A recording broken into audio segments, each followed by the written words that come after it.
UFC Fight Night Sandhagen versus Song. Full card betting breakdown. We're going to do the predictions as well.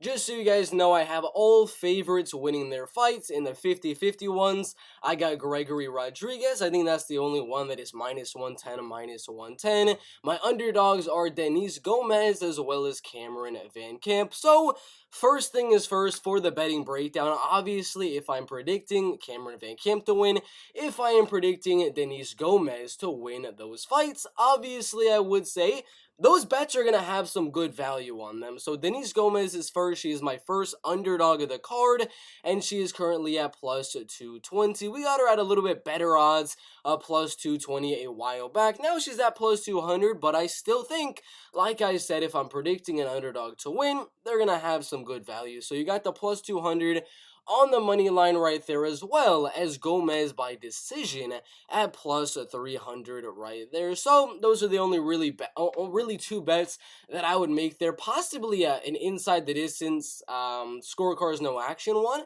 To be quite honest with you, I think Denise Gomez has more of a chance to go out there and get a KO TKO win over Loma Lookboonmee in the fight. So potentially that plus 180 if you are on Bet Online would have some value for Denise Gomez. Overall, the money line's pretty decent for Denise Gomez, as well as the inside the distance decision no action prop for Denise Gomez right there. The other underdog, Cameron Van Kemp, on this fight card is also a pretty sizable underdog. If we can find him, I thought he was on the top. Yeah, he's at the top at plus 180 right now. Personally, we got him a little bit better than that when he was up there at plus 200. And we actually had him at plus 215 or plus 225 if I'm remembering correctly. But now he is at plus 190. There's no props out yet for some reason. The props are out on pretty much every other fight. Not too sure why they're taking so long getting the props out for Cameron Van Kemp, Nicholas Mota. But as of right now, the only value you're going to get here is on the underdog in Cameron Van Kemp. That fight can literally go either way. So definitely is an underdog or a pass. Now that we got the two underdog fights out of the way, Cameron Van Kemp and Denise Gomez, we're going to go on to a little bit of harder fights to go out there and say some good, solid bets for them. Now, the first one is going to be Tony Gravely and Javid Basharat. Javid, my prediction was him to win the fight by a decision. He's younger, he's taller, he's a better striker at range, and I think he'll be able to defend the takedowns. But the betting odds, I mean, when I was making my prediction, he was at minus 194, almost a 2-1 favorite over Tony Gravely. I thought that was ridiculous. I still think even minus 150 is a little bit ridiculous. So obviously, I'm not going to recommend anyone out there betting that minus 150. Minus 110 at the start would have been okay, but it was literally minus 110 for 6 minutes. Not enough time to really get the bet in there. So money line wise, just nothing good for either guy, in my opinion. For the props, over 2.5 goes to a decision. I actually kind of like it. We have Javid Basharat, an undefeated guy that has never been finished in his professional MMA career, never even lost a fight in his MMA career. And we got Tony Gravely, a guy that if he is in danger of getting finished by Javid Basharat, he does have the takedowns and the wrestling to fall back on. So that plus 115 for going to a decision, the minus 110 for the over 2.5 rounds, I'm going to say it has value. Draw, no. TKO, nada. Decision props, I wouldn't do it right now. Plus 200, plus 250. I'm assuming we're probably going to get maybe a plus 300 for Tony Gravely, plus 300 for Basharat. Once the odds come in a little bit, because they're going to see Basharat with almost all of his wins coming inside the distance and Gravely coming off a first round knockout. I think we're going to get a little bit better value on these decision props. So as of right now, plus 115 goes to a decision. Probably the best thing you can do for Gravely versus Basharat. Jillian Robertson, Maria Agapova, my prediction, Jillian Robertson to get the submission in this fight. So naturally, the thing that's going to have the most value is probably going to be, well, Maria Agapova losing the fight by a submission, round 1 or round number 2. You have to put it in one of those 2 rounds probably. But again, like a lot of these fights that are on this card so far, Not a lot of them have the betting odds, but we do have the over 2.5, under 2.5 rounds right there. But if you look at these girls' fights, Jillian Robertson, she's getting decision losses, decision losses, decision losses, and then a submission win right there. But she doesn't really get finished all too many times. Maria Agapova, she does go out there and get a lot of finishes of her own, but both of her losses are also by a finish. So I think a Jillian Robertson submission prop, when those odds do come out, would be pretty decent. For the next one, I'm forgetting what's the next one after this. We got Trey Ogden, Daniel Hoover.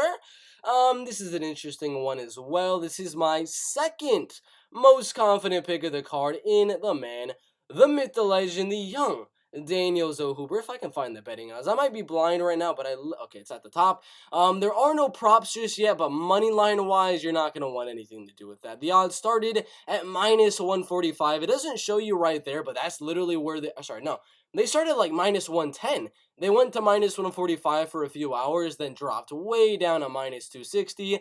I'm telling you right now, you missed all the value. There's no point in betting Daniel Hoover right now at minus 260, at minus 300. That's ridiculous. No, not even a parlay piece in my opinion. No props yet, so can't really do much with that. We already did Denise Gomez, Aspen Ladd, Sarah McMahon. That's an interesting one as well. Money line, don't even do it. Don't even do it. It's two very, very low tier MMA fighters in the women's bantamweight division. Odds to go to a decision are minus 190. That's not worth it at all. If it was like minus 110, yeah, I'd probably put a little bit on that. But that's just not worth it in my opinion. Ladd by decision plus 175. McMahon by decision is at plus 150. The only valuable bet out of everything on here would be Ladd by a decision, and that's probably it if I'm being quite honest with you, because she's at plus 175. She's the favorite for the fight, but yet her decision odds are more plus money than Sarah McMahon, which is, I find it a little bit weird, but that is the case. It should be an interesting one. That's all I would do. I wouldn't even do that. I'm staying away from betting on that fight. But if you are going to do something with that fight, plus 175 decision would be about it. The last time Sarah got finished was Juliana Pena. That was a third round rear naked choke submission. She got submitted by Amanda Nunes, by Caitlin Vieira, Marianne Renault, and then she got knocked out by Ronda Rousey. But again, these are all very, very legit fighters. I mean, we have champions. 4 champions that were able to go out there and finish her, and then 2 girls that were in the top 10 of the bantamweight division at one point or another. I don't think Aspen Ladd really has the ability to go out there and get the finish, so Aspen Ladd decision, that's about it. Trevin Giles, Luis Cosi. Dang, there's no props yet. Let me refresh just in case maybe they added anything. Nope, there's really nothing there. But over 1.5 at minus 155. It's risky. That's like going to the roulette table and putting $155 on red. I mean, that's a risky over 1.5. Trevin Giles, he's almost a confident pick in my opinion. Could be a parlay piece with like a Joe Pifer or something like that, but that's about it. I don't know what the prop odds are going to be just yet. Damon Jackson, Pat Sabatini. This is an interesting one because Damon, he gets finished a lot in his losses, which is why, you can't go out there and just say, all right, well, we have 2 really good grapplers, really good wrestlers, and this is probably just going to be a 3-round decision. You don't know that. I mean, Damon's been knocked out and finished in every one of his losses. Got bulldog choked, got knocked out against Kevin Aguilar, Movli Kaibulayev, as well as Ilya Topuria. And then he got hurt pretty bad against Daniel Argueta. So who knows? Pat Sabatini could definitely go out there and land some huge shots on the feet, potentially knock out Damon Jackson. So it's not like a thing that I'm going to go out there and be like, okay, Sabatini plus 125 for the decision prop. I don't think so. I think there's a good chance Sabatini could go out there and get the finish in this fight. The only thing I would be looking at, honestly, because money line wise, I don't like it. I mean, minus 180, minus 215. It's getting better. Money is coming in on Damon Jackson. So potentially if the odds get even better than they are right now for Pat Sabatini, maybe I'll do a money line bet. But with the odds they have him right now, I don't want anything to do with money line for this fight. So the only thing I would really think of, but depending on what book you're on, is going to be that Sabatini's scorecard is no action. He's not going to get submitted by Damon Jackson, and Damon doesn't really have the power to go out there and finish a guy like Pat Sabatini on the feet. So most likely, if there's going to be a finish in this fight, it'll be Pat Sabatini. So that's about it. The Sabatini scorecards, no actions. Like the only thing I would contemplate putting a little bit of money on for that one. We have, what's the next one? We have Anthony Falafi, Hernandez, and Marc-Andre Barrios. I do have Anthony Hernandez winning this one. Moneyline isn't really too bad. I haven't put anything on it just yet because I'm curious to see what the line movement is going to do because it keeps on going up. Having Anthony at minus 155 and right back down to minus 175. I mean, the line is moving very, very sporadically. I mean, it was at minus 155 here for a second and immediately jumped down to minus 180. So if it gets below that minus 150 range for Anthony Hernandez, I might consider putting some money on him, but I mean, the odds for this fight are just moving really sporadically. I don't know what to do with that one. Prop odds over 2.5, under 2.5. I would rather just not do any of that one and kind of do what we were doing for the other fight with Damon Jackson and Pat Sabatini. Once the odds do come out, whatever Anthony Hernandez is at, Anthony Hernandez inside the distance, decision, no action prop, usually on BetOnline, DraftKings, FanDuel, a lot of the ones I use. That's all I would do for Fluffy Hernandez. Tanner Boser, Rodrigo Nascimento. I was thinking about maybe doing a TKO prop onto Tanner Boser here, but you know, his odds on the money line are getting better. His odds on the money line are definitely getting better as the days go on. So, I mean, by fight night, these odds might actually be good enough for me to go out there and consider putting some money on the money line.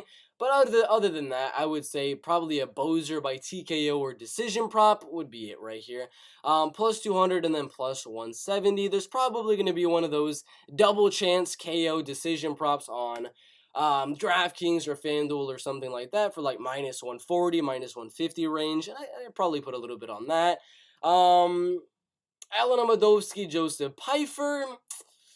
Only thing really is going to be that plus 110. Usually going to be plus money on a lot of these bookies. For Joe Pifer, if not that, maybe just, I don't know, under 1.5 really is not too bad. It started at minus 115, which had a lot of value.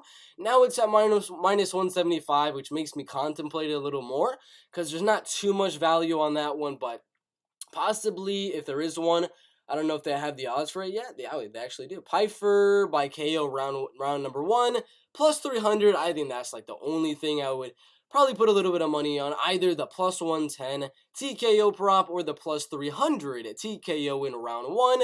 For Joe Pifer would probably be the best thing to do on that one. Also, maybe a parlay piece if you can get him in that close minus 400, minus 435 range. If he's at minus 500 already, nah, we're not doing anything with it because he did start as a pretty not too big of a favorite at minus 300 and that minus 410, minus 435. That's the only range I'd parlay him at.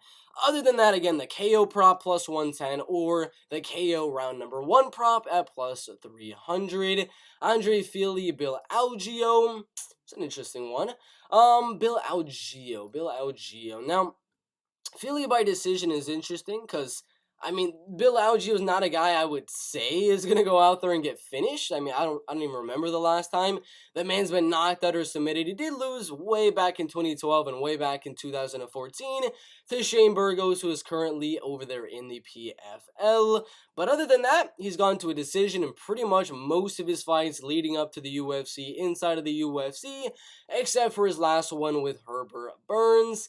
And then Andre Fili right here, the man, he did get knocked out in his last fight, but a lot of his wins are coming by decision as well. So we got both guys that really don't go out there and get too many finishes inside the UFC. One of them got to finish on the ground in his last fight. One of them got to finish on the feet and got knocked out in his last one. So this is a weird one in my opinion. I do see it going either way, hence the betting odds. Minus 112, minus 108 right there. I don't want to do too much with the money line unless Andre Fili gets the plus money, and I will consider putting some money there.